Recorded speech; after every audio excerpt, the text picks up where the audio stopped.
po, ito yung pipiliin ko. Try na po ang test natin. Ating mga kamay. Okay? Dahil pakilang po. The-third naman po is kailangan natin po ang isang sakong bigas. And may next.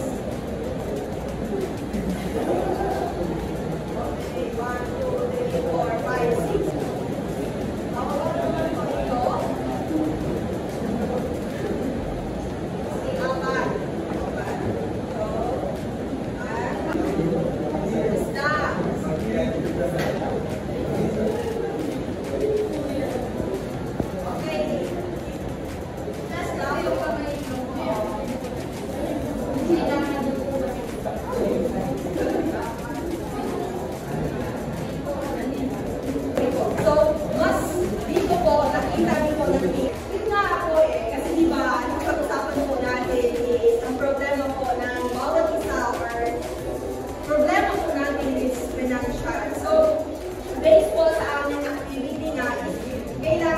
Yung mga pagkain.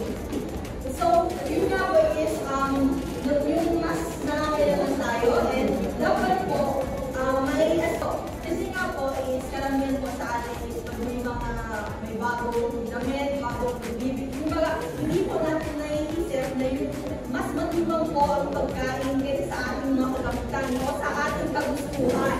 Kaya po, mas po unahin natin ang ating kailangan kaysa kagustuhan. So, yun lamang po yung alam niya, ko. So, yun lamang po, maraming salamat. So, last one is ang aming evaluation po. So, i-ano lang po namin kung ano yung pa-evaluate na lang po. Enjoy ba kayo? May nasusunod ba kayo ngayong araw? Okay, salamat. Maraming salamat po sa inyo. Maraming salamat po sa pagpunta ngayon. Isa pong malaking bagay na nilaan yung